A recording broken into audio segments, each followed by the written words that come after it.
पश्चिम बंगालच्या अटीतटीच्या लढतीत कोण मारणार बाजी याकडे संपूर्ण देशाचं लक्ष। ममता बॅनर्जींचा करिश्मा चालणार की भाजपला मतदार पसंती देणार?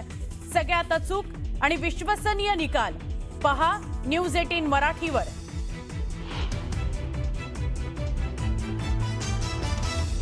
केरळमध्ये मुख्यमंत्री पिनराई विजयन सत्ता काबीज करून इतिहास घडवणार की सत्तांतराची परंपरा कायम राहणार याकडे लक्ष। तर तामिळनाडूमध्ये पुन्हा स्टॅलिन की थलपती विजयची जादू चालणार पाहणं महत्त्वाचं।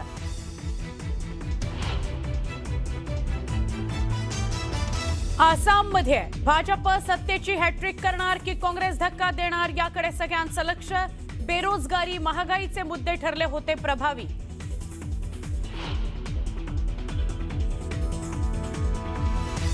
बारामती पोटनिवडणुकीमध्ये उपमुख्यमंत्री सुनेत्रा पवार किती लाखांच्या मतांनी विजयी होणार याकडे लक्ष। बारामतीचा निकाल पहा सगळ्यात आधी न्यूज 18 मराठीवर।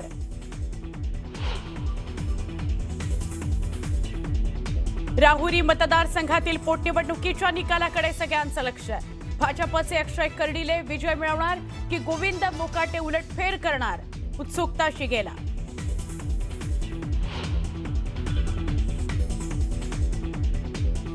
नसरापूर हत्याकांड प्रकरणात राज्य सरकारकडून एसआयटीची स्थापना। 2 महिला अधिकाऱ्यांसह 6 जणांचं पथक करणार तपास।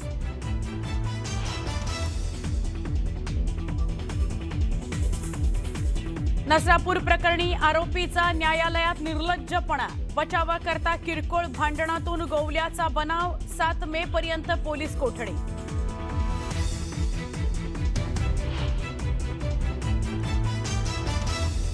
आणि मिसिंग लिंकवर रीलबाज आणि सेल्फीखोरांचा सुळसुळाट।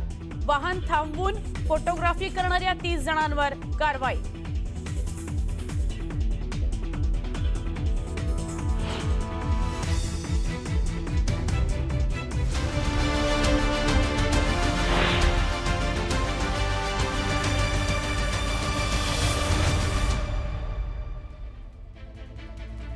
नमस्कार, मी सुवर्णा।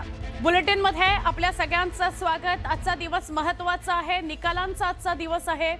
देशातील राजकीय भविष्याच्या दृष्टीने अत्यंत महत्त्वाच्या मानल्या जाणाऱ्या पश्चिम बंगाल, तमिळनाडू, केरळ, आसाम आणि पुदुचेरी या 5 राज्यांच्या विधानसभा निवडणुकांचे निकाल आज हाती येत आहेत। या निवडणुका प्रादेशिक अस्मिता, विकास आणि सत्ता पालटाची लाट अशा विविध मुद्द्यांवर लढल्या गेल्या आहेत। सर्वाधिक लक्ष बंगालच्या निवडणुकीकडे असेल। पुढील 1 तासात म्हणजे 8 वाजता मतमोजणीला सुरुवात होईल। सकाळी 8 वाजता पोस्टल मतमोजणीला सुरुवात होईल। दुपारी साधारण 12 वाजेपर्यंत बहुतांश राज्यांचे कल स्पष्ट होतील। या निकालांचा परिणाम आगामी राष्ट्रीय राजकारणावर आणि केंद्रातील सत्ता समीकरणांवरही पडण्याची शक्यता आहे। ममता बॅनर्जी, MK स्टॅलिन आणि हेमंत बिस्वा यांसारख्या दिग्गज नेत्यांच्या भविष्याचा फैसला या निकालावर अवलंबून आहे।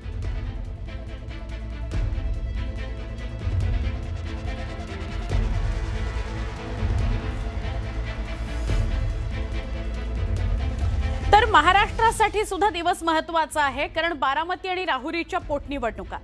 तर बारामती विधानसभा निवडणुकीच्या मतमोजणीची सुरुवात थोड्याच वेळात होईल। महाराष्ट्र राज्य वखार महामंडळाच्या गोदामात ही मतमोजणी करण्यात येणार आहे। बारामती विधानसभा निवडणुकीच्या मतमोजणीकरता प्रशासनाची सगळी तयारी पूर्ण झालेली आहे। या निवडणुकीमध्ये राष्ट्रवादी काँग्रेसकडून उपमुख्यमंत्री सुनेत्राताई पवार या प्रमुख उमेदवार आहेत, तर त्यांच्या विरोधात एकूण 22 उमेदवार निवडणुकीच्या रिंगणात आहेत। या निवडणुकीकरता एकूण 342 मतदान केंद्रांवर मतदान पार पडलं होतं। मतमोजणी केंद्रावर कडेकोट पोलीस बंदोबस्त तैनात करण्यात आलाय।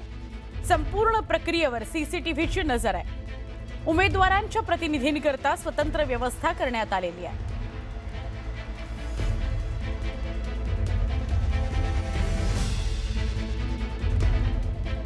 आपण थेट बोलूया, आमचे प्रतिनिधी सहकारी सुमित आपल्या सोबत आहेत। सुमित, जसं इतर राज्यांमध्ये आजचा निकालांचा दिवस आहे आणि ती सगळी राज्य सुद्धा महत्त्वाची आहेत, तसंच महाराष्ट्रासाठी बारामती राहुरी महत्त्वाचं आहे। नेमकं काय घडतं, काय सांगशील वातावरण? बारामती देखील महत्त्वाची आहे. उपमुख्यमंत्री सुनेत्रा पवार निवडणुकीच्या रिंगणात उतरलेले आहेत. अर्थात ही निवडणूक लागू नये असंच प्रत्येकाला वाटत होतं, पण 6 महिन्यात निवडणूक घ्यावी लागते. अजितदादांच्या निधनानंतर ती निवडणूक आता लागली आणि सुनेत्रा पवार या स्वतः उमेदवार आहेत. सध्या मी तुम्हाला थेट दृश्य दाखवतो, म्हणजे इथली परिस्थिती दाखवतो काय आहे. याआधीच खरं तर सुनेत्रा पवार यांनी सगळ्यांना आवाहन केलेलं होतं की कोणीही इथे फ्लेक्स लावू नका, कुठेही बॅनर लावण्याची गरज नाही आहे, की निवडणूक होतीये ती औपचारिकता आहे. कारण 22 उमेदवार हे जरी त्यातले 2 छोट्या पक्षांचे उमेदवार आहेत, बाकी इतर सगळे अपक्ष उमेदवार आहेत, त्यामुळे ही निवडणूक एकतर्फीच मानली जाते. पण तरीही औपचारिकता पाळावी लागणार आहे आणि म्हणूनच ही सगळी जय्यत तयारी केली आहे.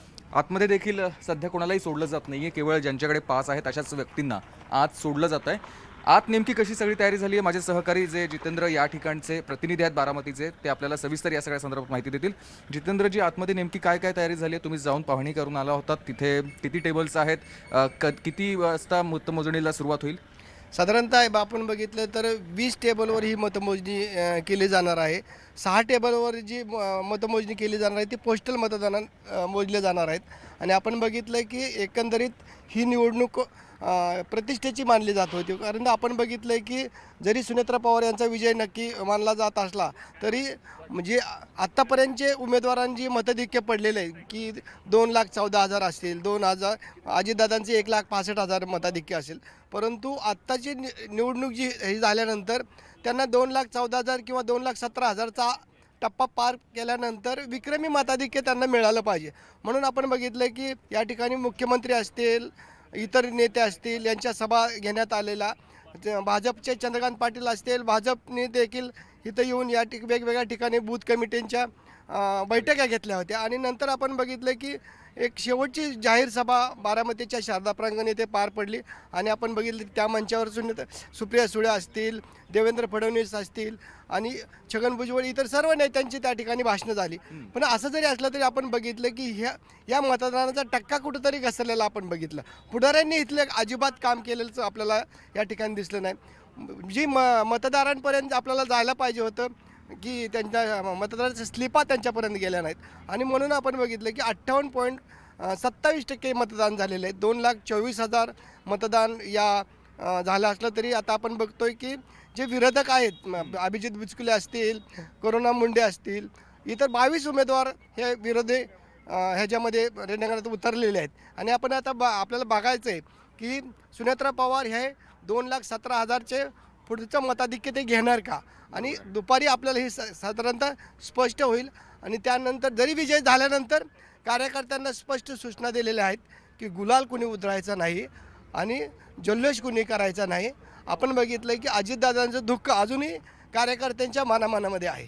तरी आपण एकंदरीत बघितलं की एकंदरीत आता 8 वाजता पहिल्यांदा पोस्टल मतदानाला सुरुवात होईल आणि त्यानंतर पोस्टल मतमोजणी झाल्यानंतर 20 टेबलवर ही आपली मतमोजणी प्रक्रिया पार पडणार आहे. तर पोस्टलला पहिले सुरुवात होईल आणि त्यानंतर मतमोजणीला पुढच्या सुरुवात होईल. आपण ही ते दृश्य बघतोय त्या ठिकाणी जिथे पोलिसांचा मोठा बंदोबस्त आहे तिथे ही मतमोजणी होणार आहे आणि त्यासाठी 27 काउंटर्स असणार आहेत, ज्याच्यामध्ये वेगवेगळ्या ठिकाणी म्हणजे पहिले पोस्टलच्या मतमोजणी वेगळ्या ठिकाणी होईल, बॅलेटची वेगळी होईल आणि मग पुढची सगळी मतमोजणी होणार आहे. म्हणजे दुपारी 2 वाजेपर्यंत पूर्णपणे कल हाती येतील किंवा त्याच्या आधीच आपल्याला सगळं हा निकालच कळू शकतो.